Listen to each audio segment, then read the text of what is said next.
Mister Rasel, আপনার রিজমি খুব ভালো। আপনি ধরেই নিন আপনার 99% জব হয়ে গেছে। আপনি শুধু আমার একটা প্রশ্নের উত্তর দিন, তারপরে আপনার এই জবটা কনফার্ম। জি স্যার, বলুন। মিস্টার রাসেল, ধরুন আপনার টিমে 10 জন লোক কাজ করে, এর মধ্যে একজন লোক অনেক দুর্বল, সে কাজ করতে পারে না। সে অবস্থায় আপনি কি করবেন? এটা তো সিম্পল স্যার, আমি তাকে স্যার বের করে দেব। আমি তাকে কোম্পানিতে রাখবোই না, আর আমি তার বদলে নতুন একজন লোক নিয়োগ দিব। আপনি তো জানেন স্যার ভালো করে, একটা পচা জিনিস একটা ভালো জিনিসের সাথে থাকলে ভালোটাও পচতে শুরু করে। আচ্ছা ঠিক আছে, আপনি একটু বাইরে বসেন, আমি আপনাকে পরে জানাচ্ছি। ওয়েট করব? এখানে ওয়েট করার কি আছে? আপনি তো আমাকে বললেন আমার জবটা নাকি 99% হয়ে গেছে। এখানে ওয়েট করার কি আছে? তাহলে আপনি ডান করে দেন না, এখানে ওয়েট করার কি আছে? আপনি তো দেখে আসছেন যে বাইরে আরেকজন মেয়ে ওয়েট করতেছে, আমি তার ইন্টারভিউটা নিয়ে নিই, তারপরে আপনাকে জানাচ্ছি। আচ্ছা স্যার, ঠিক আছে, আপনার ইচ্ছা। এই নিন স্যার। আচ্ছা ঠিক আছে, বসেন।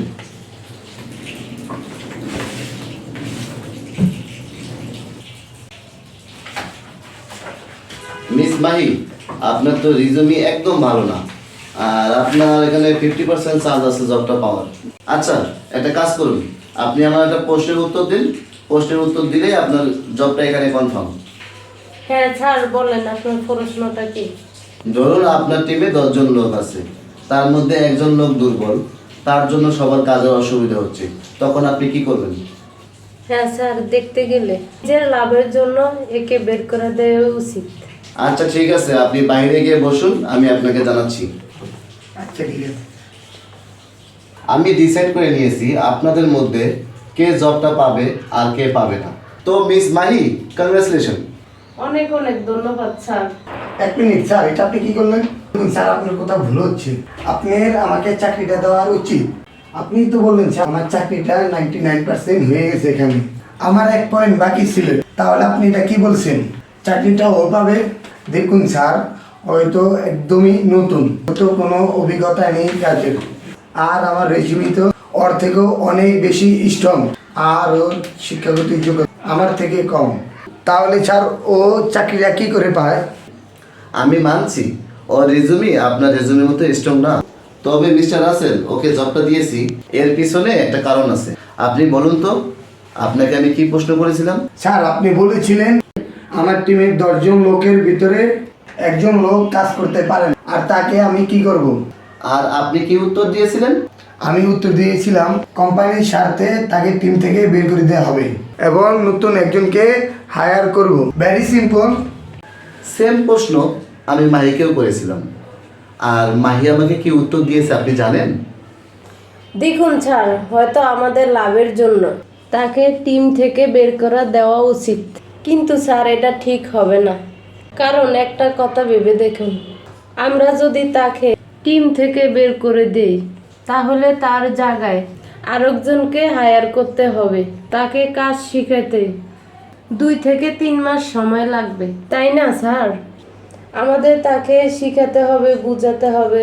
আমাদের কোম্পানির এক্সপ্রেশনে বেস্ট নাও হতে পারে, তাহলে তো আবার অন্য কাউকে হায়ার করতে হবে, তাই না স্যার?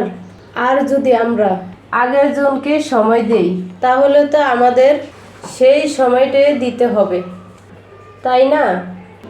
আর যদি আমরা পরের জনকে টাইম দেই, তাহলে তো আমাদের সেই সময়টাই দিতে হবে, না স্যার?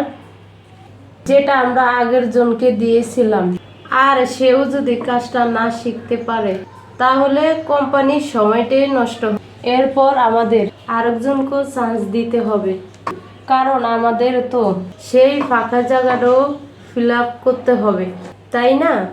এরপর যদি আরেকজনকে চান্স দেওয়া হয়, তার তো কোনো গ্যারান্টি নেই সে ভালো করতে পারবে কি না, আর সে যদি না পারে তাহলে আবার আরেকজনকে, আর এভাবে যদি চলতে থাকে, তাহলে তো আমাদের কোম্পানির শুধু সময়ই নষ্ট হবে, আর শুধু তাই নয়, পুরা টিমটাই নষ্ট হবে। এভাবে পুরা কোম্পানিটাই ডিস্টার্ব হবে। তাই আমার মতে এটাই বেস্ট হবে। যার জন্য টিমে সমস্যা হচ্ছে, তাকে ভালো করে কাজটা শেখানো, তাকে ট্রেনিং দেওয়া, সে কিভাবে কাজটা করতে পারবে সেটা শেখানো, এতে কোম্পানির টাইমও নষ্ট হবে না, আর সে লোকের চাকরিটাও যাবে না। কারণ স্যার, সবাই তো সমান হয় না। একটা টিমের মধ্যে 10 জন, এর মধ্যে 2-1 জন দুর্বল থাকতে পারে, কিন্তু তার মানে এই নয় তাকে টিম থেকে বের করে দিতে হবে। এর মানে হলো আমাদের টিম ওয়ার্ক করতে হবে, যাতে ওদের সাথে নিয়ে কাজটা করতে পারি আর ওদের ইমপ্রুভ করার সুযোগ দিতে পারি। মিস মাহি, আমি আপনার কথা শুনে অনেক খুশি হয়েছি। আপনি কাউকে তাড়াতে চান না, আপনি মানুষকে শেখাতে চান। এরকম ভাবনা খুব কম মানুষেরই হয়। আপনি আবার কোম্পানির গ্রোথ নিয়েও ভাবেন। এই জবটা আপনারই, আপনি একটু বাইরে গিয়ে ওয়েট করুন, আমি আসছি। বাস এইটুকুই তফাৎ আপনাদের দুজনের মধ্যে। আমি এই কারণে মিস মাহিকে সিলেক্ট, কারণ মিস মাহি ভাবে একজন এমপ্লয়িকে বের করে দেওয়ার থেকে তাকে বোঝানো দরকার, শেখানো দরকার। যদি নতুন কেউ আসে তাহলে তার পিছনে তো খাটতে হবে। তাই ওর ভাবনা আমার খুব ভালো লেগেছে। ইমপ্রেসিভ এরকম এমপ্লয়ি দরকার, যে বুদ্ধি দিয়ে কাজ করার সাথে সাথে মন দিয়েও ভাববে। তো মিস্টার রাসেল, আপনি আসতে পারেন।